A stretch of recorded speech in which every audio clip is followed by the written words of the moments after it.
had great iron teeth, and out of it rose popery.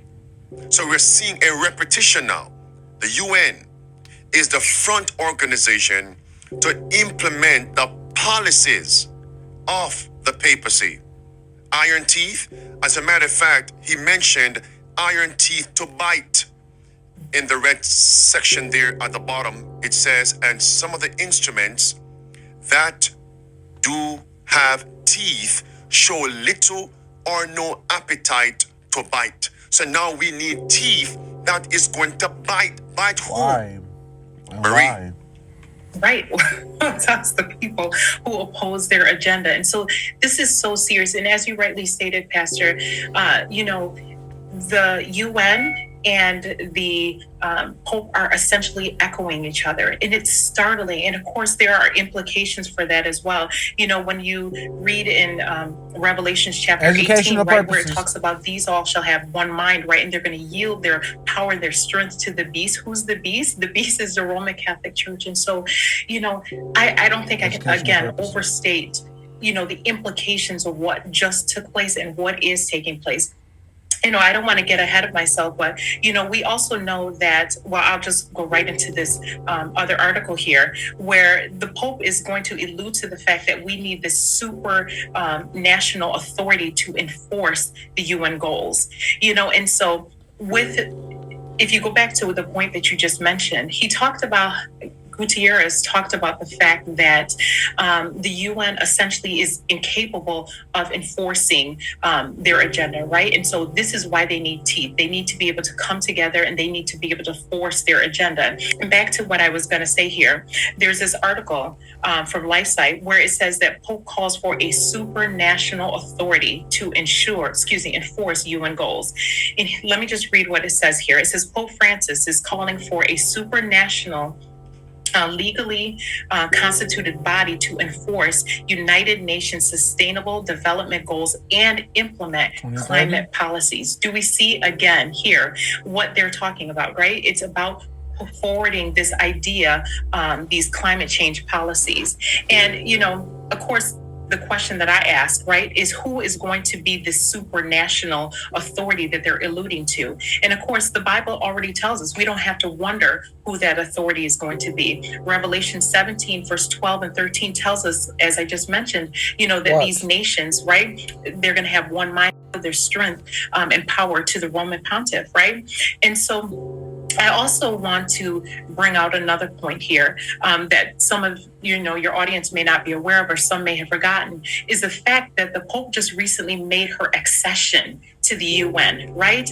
And the term accession literally means to ascend to your throne. And for those of you that are unaware of it, the Pope has been a permanent observer of the UN for like 50 years. And suddenly, like within the last 2 years or so, they recently changed their rhetoric and decided that they want to be an active member of the UN. Remember that the Vatican is both a church and it's a state, right? And so they're able to kind of maneuver their position based on the context, right? And so, like I said, it's interesting when you parallel this with Bible prophecy, you will understand why her move was strategic and why she's doing it now. She's literally fulfilling Bible prophecy. So when I take a look at these things, I see that the Pope is positioning herself. We recently talked about, Pastor, the fact that, and forgive me if I misquote it, but Sister White says, marvelous in her shrewdness, right? And cunning is a Romish church. She can read what is to be. She buys her time, right? So for 50 years, she has been just waiting for the opportune time to kind of pounce, right? And she's making these moves, and God help us if we are not seeing what the Pope is doing behind the scenes, right? And what's interesting is that she was supposed to address the UN. I guess something took place and she didn't. But regardless to whether she addresses them or not, we see that, Gutierrez, who, like you rightly said, is a Jesuit, he's fulfilling her orders. And so I just wanted to bring that point out, and like I said, it's just, I sometimes I can't wrap my mind around the fact that we are literally watching prophecy fulfilling itself here. I don't know, Pastor, if you have any other remarks on that. Let me just drive home that point, the last point you made. where you're talking about the accession of the Vatican to the UN. And we're looking at that word accession, which actually means it's used in the context, accession, in the context like the queen accession to the throne, the queen's accession to the throne. And that must raise our alarm. This is chapter 18 of Revelation and verse number 7, where she will say, I sit a queen, I sit a queen, and I am no widow. Now, a widow is a wife that lost a husband. When the Pope says, Popery says, I am now a queen, I'm no widow, that means she regains her husband, but based on prophecy and Popery, she regains her kings, she regains her husbands, the state leaders of all nations. Why? She lost them in 1798 when Popery received that deadly wound. So now we're seeing. Now this is for you Black Hebrew Israelites out there. He just said it. This is one of the most profound pastors I have ever heard preach. And he'll tell you himself the nonsense you preach is nonsense. Because look here, Revelation 13:10, where it talks about he that leadeth in captivity shall go into captivity. He that killeth with the sword must be killed with the sword. 538 AD is when the papal bishop ascended to power. And this is where they ended, 1798. Don't quote me, but I believe it's between Revelation 13. I know it's Revelation 13, but it's between 3, 4, and 5, where it talks about how that beast will receive a mortal wound, and that mortal wound will be healed. That mortal wound was healed back when the Rome was given. This is when the mortal wound was healed. 1929, the Lateran Treaty, and it established the Vatican City as an independent country. So guess what? Power was given back to it and granted the Roman Catholic Church special status in Italy.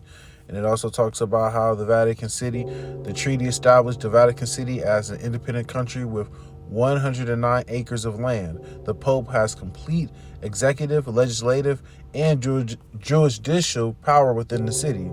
So as we can see, power was given back to the beast.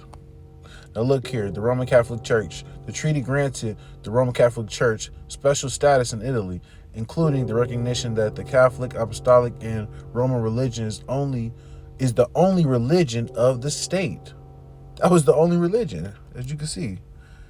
You can't be no other religion up in there. Financial compensation. The Italian government paid the Roman Catholic Church financial compensation for the loss of the Papal State in 1870. By the way, don't get 1798 mixed up with 1870.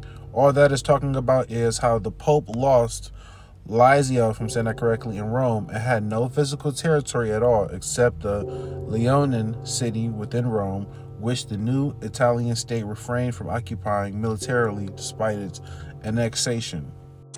In 1798, when Pope received that deadly wound. So now we're seeing where the Bible says that deadly wound will be healed. If it's going to be healed, then she must regain what she lost. She lost power over the nations in 1798. And what is she now doing? Regaining the power over the nations. It's clear now for those who want to see it. I sit a queen, accession. I'm no more a widow. She is regaining control over the nations. And verse 8 says, when she says that, her plagues come.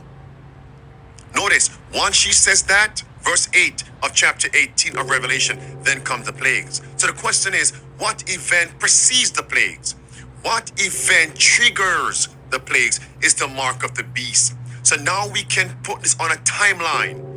Once she says, I sit a queen, I'm no widow, she is regaining dominance over the nations. The next step is a Sunday law.